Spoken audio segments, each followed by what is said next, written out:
श्रीकालभैरवस्तोत्रम्। श्रीगणेशाय नमः। देवा ऊचुः नमो भैरवदेवाय नित्यानन्दमूर्तये विधिशास्त्रान्तमार्गाय वेदशास्त्रार्थदर्शिने दिगंबराय कालाय नमः खट्वांगधारिणे विभूतिविलसद्भाल नेत्रायार्धेन्दुमालिने कुमारप्रभवे तुभ्यं पटुकाय महात्मने नमो चिन्त्यप्रभावाय त्रिशूलायुधधारिणे नमः खड्गमहाधार ऋतत्रैलोक्यभीतये पूरितविश्वविश्वाय विश्वपालाय ते नमः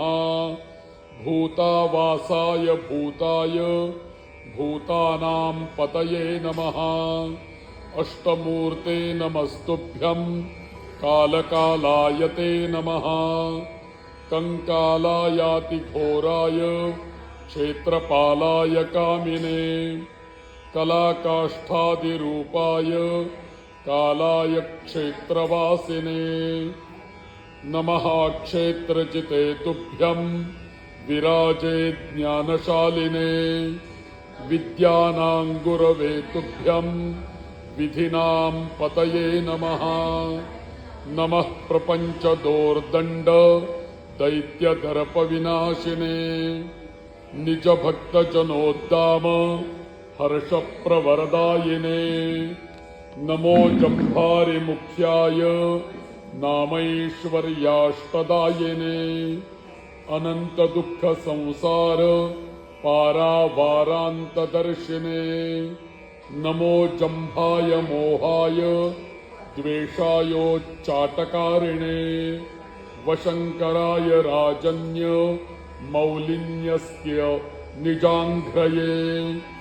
नमो भक्तापदां हन्त्रे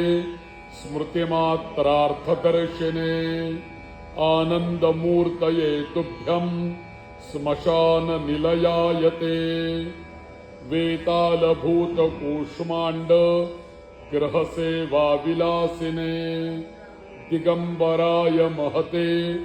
पिशाचाकृतिशालिने नमो ब्रह्मादिभिर्वन्द्य पदरेणुवरायुषे ब्रह्मादिग्रासदक्षाय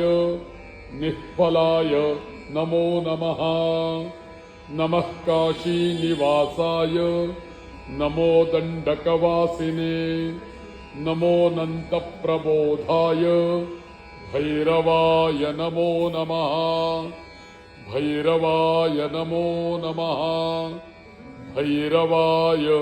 नमो नमः इति श्री कालभैरवस्तोत्रम् सम्पूर्णम्।